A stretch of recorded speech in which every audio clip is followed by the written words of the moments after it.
میں یہ فرما رہا ہے کہ ہر نفس کو موت کا مزہ چکھنا ہے،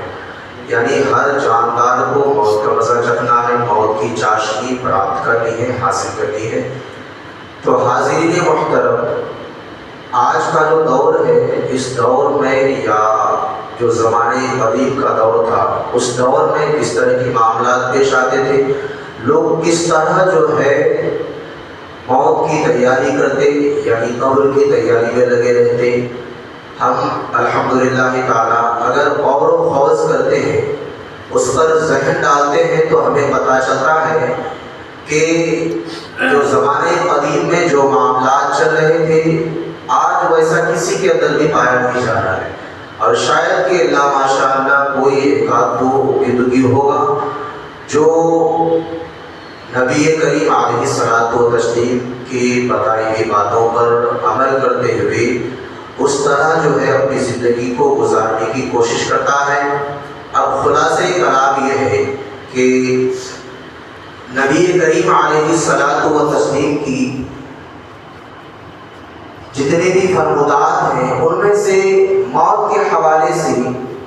ہمیشہ تنبیہ کی گئی ہے کہ موت کو دن و رات میں اکثر و بیشتر وقت یاد کرتے رہا کرو۔ یہ تمہاری قبر کی یاد دلاتی ہے، تمہاری آخرت کی فکر دلاتی ہے، اور تمہیں گناہوں سے بچنے اور نیکیوں کی طرف رغبت کرنے کی توفیق دلاتی ہے، یعنی رغبت پیدا کرتی ہے۔ میرے پیارے آقا صلی اللہ علیہ وسلم کے پیارے دیوانوں، یاد رکھیے نبی کریم علیہ الصلوۃ والتسلیم کا مقدس فرمان ہمارے لیے راہ نجات ہے اور ہمارے لیے ایمان ہے۔ ایک مرتبہ درود پاک کے حوالے سے حضرت علی رضی اللہ تعالیٰ عنہ کی بارگاہ میں، چونکہ یہ مقدس وقت جو ہے، اس میں جتنا بھی درود پاک پڑھا جائے کم ہے، تو اسی کے طرز عمل پر جو ہے ایک مرتبہ حضرت علی رضی اللہ تعالیٰ عنہ تشریف فرما تھے، اور آپ رضی اللہ تعالیٰ عنہ کے یہ یعنی کہ تھوڑی سی دوری پر ہی کچھ گستاخ نبی تھے، کچھ کفار وہاں پہ بیٹھے ہوئے تھے، اور ان کے پاس جو ہے سائل آیا مانگنے کے لیے، تو وہ جو ہے حالانکہ کچھ تو خود نہیں دیے، لیکن حضرت علی رضی اللہ تعالیٰ عنہ کی طرف اشارہ کر کے انہوں نے کہا کہ جاؤ وہاں پہ جو وہ دکھ رہے ہیں حضرت علی، ان کے پاس جاؤ اور جا کر کے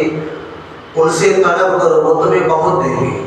اور وہ یہ جانتے تھے کہ حضرت علی کے پاس کچھ بھی نہیں ہے، حضرت علی رضی اللہ تعالیٰ عنہ بالکل خالی ہاتھ بیٹھے ہوئے ہیں، آپ کے پاس کچھ نہیں ہے،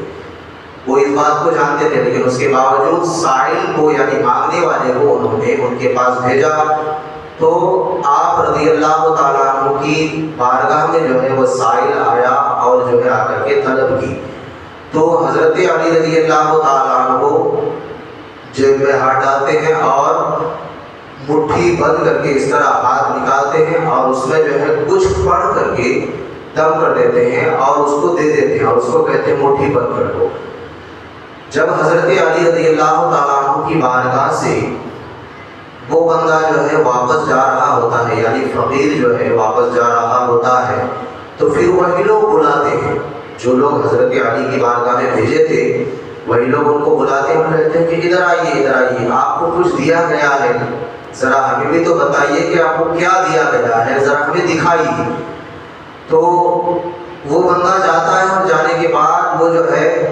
کہتا ہے کہ پتہ نہیں کیا دیے ہیں، لیکن میری مٹھی میں ایسا لگ رہا ہے کہ بہت کچھ عطا ہوا ہے، میری مٹھی میں بہت کچھ عطا ہوا ہے۔ تو وہ لوگ جو ہے ہنسنے لگے، جو منافقین تھے، جو کفار و مشرکین تھے، وہ لوگ ہنسنے لگے اور کہنے لگے آپس میں کہ ارے یہ کیسے ہو سکتا ہے، ان کے پاس تو کچھ رہتا ہی نہیں، وہ تو خالی ہاتھ بیٹھے ہوئے تھے، ہم نے تو مذاقیہ طور پر ان کا مذاق اڑانے کے طور پر جو ان کے پاس بھیجا تھا۔ اچھا ٹھیک ہے، تو مٹھی تو کھولو، ذرا مٹھی میں دیکھیں کیا ہے۔ تو جیسے ہی مٹھی کھولتے ہیں تو اس میں سونے کے سکے ہیں، اس میں سونے کے سکے بھرے ہوئے ہیں۔ تو وہ سارے کے سارے منافقین دنگ رہ جاتے ہیں، حیرت میں پڑ جاتے ہیں کہ یہ کیسا معاملہ ہے۔ ہم نے اپنے نگاہوں سے دیکھا، اپنے آنکھوں سے دیکھا کہ یہ لوگ جو ہے یعنی حضرت علی رضی اللہ تعالیٰ عنہ بیٹھے ہوئے، آپ کے پاس کچھ ہے نہیں، آپ نے صرف مٹھی جیب سے نکالا اور اس میں دم کیا ہے، جبکہ ہم اچھی طرح جانتے ہیں کہ آپ کے پاس کچھ ہے نہیں۔ ظاہر سی بات ہے آپ نے خالی مٹھی نکالی ہوگی، اس میں دم کیا ہوگا، تو دم سے کیا ہوتا ہے؟ لیکن جب وہ سونے کے سکے نکل گئے اور مٹھی بھر سونے کے سکے نکلے، ایسا نہیں کہ صرف ایک ہی سکہ ہو، ایک سکہ اگر جیب میں پڑا ہوا رہے تو اس میں ہمارا نظریہ یہ بتاتا ہے کہ ہاں ہو سکتا ہے کہ آپ کی جیب میں ایک سکہ پڑا ہوا ہو، آپ نے وہی سکہ نکال کے دے دیا ہو، لیکن آپ مٹھی بھر کر اس کو دیے، اس میں دم کر دیے، اور فقیر جو ہے سائی اسی طرح مٹھی بند کر دی، یعنی کیے ہوئے جا رہا تھا۔ منافقین اس کو بلاتے ہیں، وہ کافرین یعنی کفار مشرکین ان کو بلاتے ہیں، ان کو مٹھی کھولنے کے لیے کہتے ہیں، تو دیکھا جاتا ہے کہ اس میں پوری مٹھی میں سونے کے سکے بھرے ہوئے۔ جب ان کو بتایا جاتا ہے،